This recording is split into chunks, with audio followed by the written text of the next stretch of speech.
15 जून 2026 शाम का वक्त, जयपुर का शहीद स्मारक और भीड़ के बीच नारे लग रहे थे और एक 30 साल का लड़का अपने समर्थकों के कंधे पर बैठा अंदर आ रहा है। अचानक भीड़ में से 2 हाथ निकलते हैं और सेकंड्स के अंदर वो लड़का थप्पड़ खा जाता है।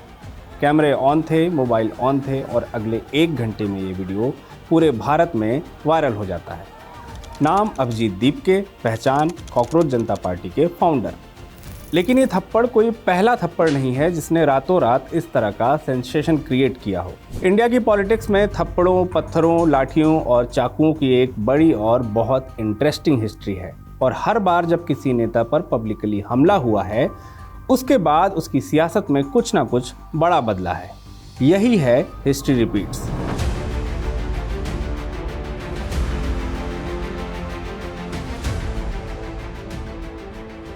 पहले जल्दी से ये समझ लो कि कॉकरोच जनता पार्टी क्या चीज़ है। ये बनी थी 16 मई 2026 को। नाम सुनकर हंसी आएगी और वही इसका मकसद भी था। कॉकरोच जनता पार्टी यानी सीजेपी, सीधा साधा बीजेपी का मजाक, सत्ताधारी पार्टी के नाम का पैरोडी वर्जन।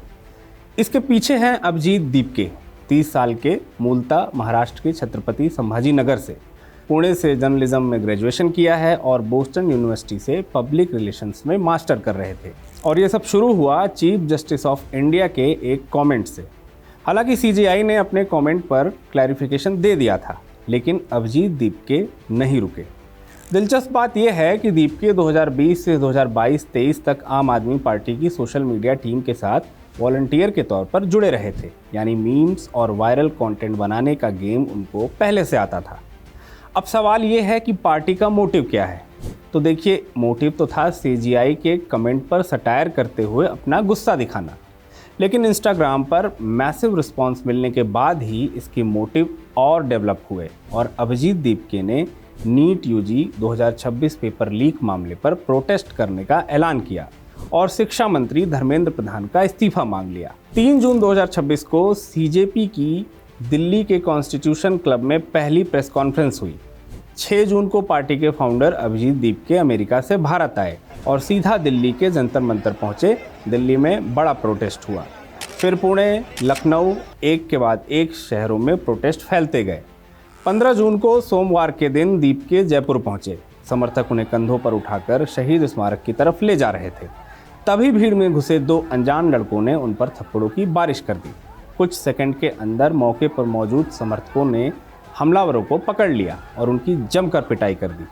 पुलिस ने हमलावरों को हिरासत में ले लिया। एक हमलावर ने बाद में कथित तौर पर यह दावा किया, ये मच्छर जिहादी मानसिकता के लोग, ये अभिजीत जो आया है, ये बिना फालतू में देश में बरगला रहा है। कोई पेपर लीक के पीछे इनके बहाना है, पेपर लीक के उनके पास बहाना है।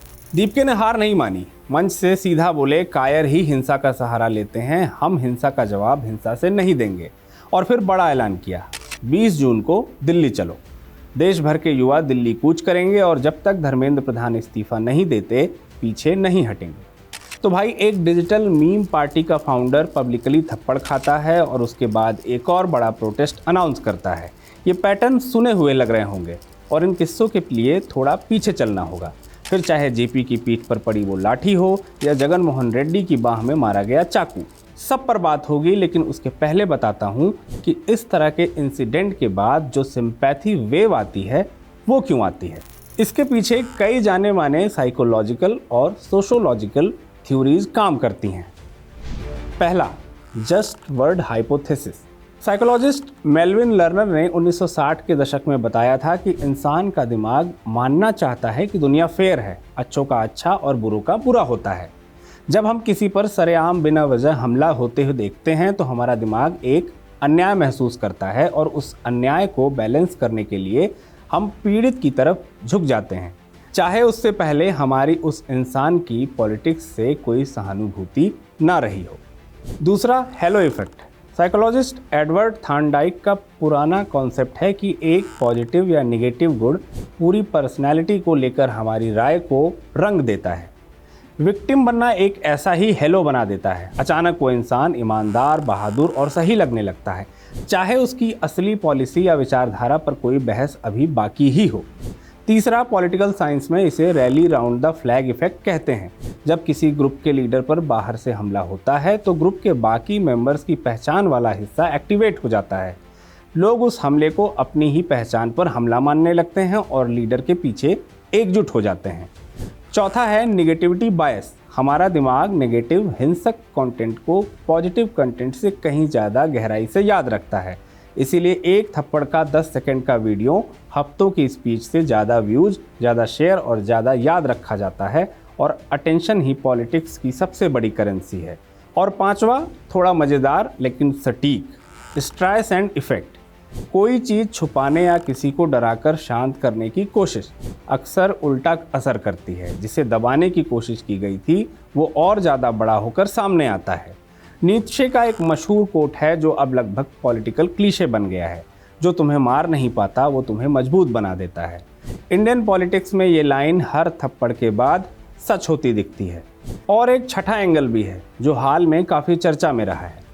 कम्युनिकेशन स्ट्रेटजिस्ट लुलू चेंग मेसरवे का गॉड स्माइल्स ऑन अंडरडॉग्स वाला आइडिया। लुलू कहती हैं कि जनता का स्वभाव ही ऐसा है कि वो स्वाभाविक रूप से उस इंसान या ग्रुप से सिंपैथी रखती है जिसे वो दबा हुआ या छोटा यानी अंडरडॉग समझती है। जब भी कोई बड़ी ताकत, बड़ा कॉरपोरेट हाउस या कोई और स्थापित सिस्टम किसी छोटे पर हमला करता है तो लोगों को लगता है कि ये पंचिंग डाउन है, यानी ऊपर वाला जानबूझकर नीचे वाले को दबा रहा है। इस फीलिंग में लोग खुद ब खुद उस अंडरडॉग को ऊपर उठाने के लिए आगे आ जाते हैं। लेकिन भाई एक ईमानदार बात भी कहनी जरूरी है, ये फॉर्मूला ऑटोमेटिक नहीं है। गली के झगड़े में थप्पड़ खाया हर व्यक्ति मुख्यमंत्री तो नहीं बन जाता। सिंपैथी वेव तभी बनती है जब उस इंसान के पास पहले से एक नैरेटिव हो, एक मकसद हो और जनता उसे पहचानती हो। हमला सिर्फ एक चिंगारी है, आग पहले से ही लगी होनी चाहिए।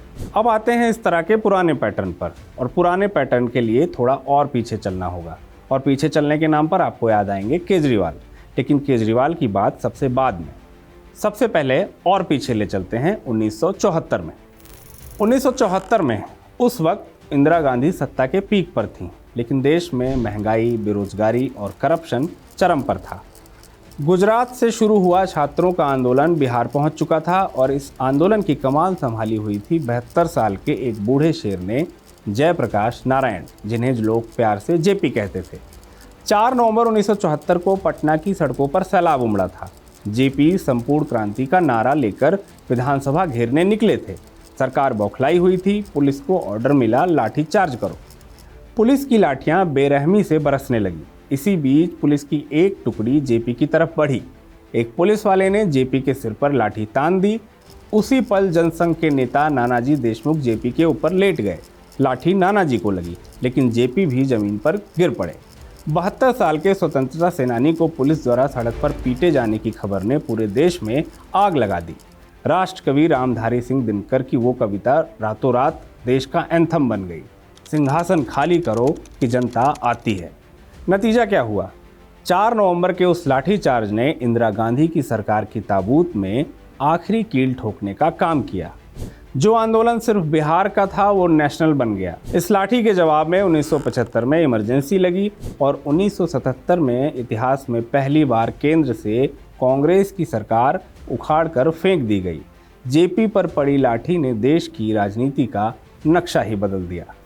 25 अक्टूबर 2018 आंध्र प्रदेश में जगन मोहन रेड्डी तब विपक्ष के नेता थे और नवंबर 2017 से प्रजा संकल्प यात्रा नाम की 3000 किलोमीटर लंबी पैदल यात्रा पर निकले हुए थे। कडप्पा जिले से शुरू हुई इस यात्रा का मकसद था राज्य के हर विधानसभा क्षेत्र तक पहुंचना। 25 अक्टूबर 2018 को जगन विशाखापट्टनम एयरपोर्ट के वीआईपी लाउंज में थे। हैदराबाद जाने वाली फ्लाइट पकड़ने से पहले वहां एयरपोर्ट की कैंटीन में काम करने वाले जे श्रीनिवास राव नाम के एक शख्स ने उन पर कोडी कट्टी यानी मुर्गों की लड़ाई में इस्तेमाल होने वाला एक खास तरह का चाकू से हमला कर दिया। जगन की बाह में चोट आई। जगन ने खून से सनी शर्ट के साथ फोटो खिंचवाई जो तुरंत वायरल हो गई। जगन ने आरोप लगाया कि ये चंद्रबाबू नायडू की साजिश है मुझे मारने की। नायडू ने कहा कि ये जगन का खुद का पब्लिसिटी स्टंट है। नतीजा क्या हुआ? जनता ने लॉजिक से ज़्यादा इमोशन को चुना। जगन की महीनों लंबी पदयात्रा और उस पर हुए इस जानलेवा हमले ने आंधी का काम किया। 2019 के विधानसभा चुनाव में जगन ने 175 में से 151 सीटें जीतकर चंद्रबाबू नायडू का सूपड़ा साफ कर दिया। जगन मोहन रेड्डी राज्य के सीएम बन गए। 4 अप्रैल 2014 का लोकसभा चुनाव चल रहा था।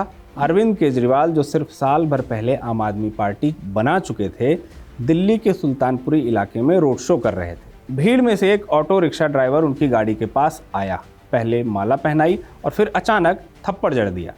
ये कोई इकलौती घटना नहीं थी। केजरीवाल पर अगले कुछ सालों में बार बार फिजिकल अटैक होते रहे। मार्च 2014 में हरियाणा के भिवानी में किसी ने उनकी गर्दन पर वार किया। नवंबर 2018 में दिल्ली सचिवालय में उन पर मिर्च पाउडर फेंका गया और 2019 के लोकसभा चुनाव के दौरान फिर एक बार रोड शो में जीप पर चढ़कर किसी ने उन्हें थप्पड़ मारा।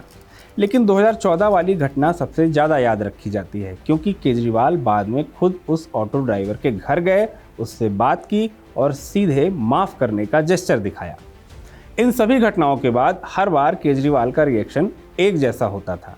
वो पलटकर मारते नहीं थे, वो चश्मा ठीक करते थे और कैमरे की तरफ देखकर पब्लिक से पूछते थे, पिछले कुछ दिनों में मुझ पर किस तरह से हमले किए गए।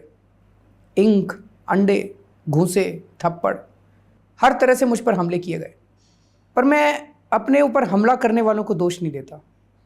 वो बेचारे बहुत गरीब हैं, उन्हें भी अपने परिवार पालने हैं। पर इस देश में कुछ लोग ऐसे हैं जिनके पास बहुत पैसा है। वो इन हमला करने वालों को पैसा देते हैं, इन गरीब लोगों की मजबूरी का फ़ायदा उठाते हैं। मैं इन गरीब लोगों की मजबूरी समझता हूँ। इस सहन करने वाली आउटसाइडर वाली इमेज का फ़ायदा साफ दिखा। 10 फरवरी 2015 को जब दिल्ली असेंबली के नतीजे आए तो आपको 70 में से 67 सीटें और 54.3% वोट शेयर मिला। कांग्रेस को 0, बीजेपी को सिर्फ 3। एक पार्टी जो सिर्फ 2 साल पुरानी थी, उसने दिल्ली की पॉलिटिक्स का पूरा नक्शा बदल दिया। देखो भाई, 4 अलग अलग दशक, 4 अलग अलग नेता, 4 अलग अलग वजहें, लेकिन एक चीज़ हर बार रिपीट होती है। हमला होता है, भीड़ या जनता का गुस्सा हमलावर की तरफ मुड़ जाता है, मीडिया कवरेज मिलती है और उस नेता की इमेज एक विक्टिम जो डरा नहीं वाली बन जाती है। जेपी, जगन, केजरीवाल तीनों के करियर में हमले के बाद कोई बड़ा अपवर्ड मूवमेंट आया, लेकिन एक बड़ा फ़र्क भी है और वो ज़रूरी है। जगन एक स्थापित पार्टी के नेता थे, जेपी एक नेशनल मूवमेंट लीड कर रहे थे, केजरीवाल की पार्टी पहले ही इलेक्शन लड़ चुकी थी। अभिजीत दीपके और कॉकरोच जनता पार्टी अभी तक किसी इलेक्शन में नहीं उतरे हैं। ये अभी भी एक व्यंग्यात्मक राजनीतिक आंदोलन है, बाकायदा रजिस्टर्ड पार्टी नहीं है, बस एक प्रेशर ग्रुप है। यानी सवाल ये नहीं है कि क्या उन्हें फ़ायदा मिलेगा, बल्कि सवाल ये है कि क्या ये थप्पड़ उन्हें असली चुनावी राजनीति की तरफ धकेल देगा, और क्या वाकई में अभिजीत को पड़ा ये थप्पड़ इतिहास में दर्ज हो पाएगा या कुछ सालों में लोग भूल जाएंगे। इस शो में हमने अभिजीत दीपके के थप्पड़ की तुलना भले ही जेपी की लाठी, जगन को चाकू और केजरीवाल को थप्पड़ मारने से की हो, लेकिन हो सकता है कि आज से 50 साल बाद जब इतिहास बताया जा रहा हो तब अभिजीत दीपके को याद ना किया जा रहा हो। अगर अभिजीत दीपके सफल नहीं हुए तो इतिहास उन्हें भुला देगा। जैसे इस वीडियो में हमने केवल सक्सेस स्टोरी की ही बात की है, क्योंकि उन्हीं की असफलताएं दर्ज हैं इतिहास में जो सफल हुए हैं। जो लोग सफल ही नहीं हो पाए, उनकी असफलताएं ढूंढने से भी नहीं मिलेंगी। अंत में प्रश्न वही जो प्रासंगिक है कि क्या ये कॉकरोच जनता पार्टी को मीम पेज से असली पॉलिटिकल पार्टी बना देगा या ये बस एक और वायरल वीडियो बनकर रह जाएगा। ये तो आने वाला वक्त ही बताएगा। लेकिन एक बात पक्की है कि भारत की राजनीति में थप्पड़ कभी सिर्फ थप्पड़ नहीं होता। ऐसे ही और वीडियोस देखने के लिए देखते रहिए जंगाबाद।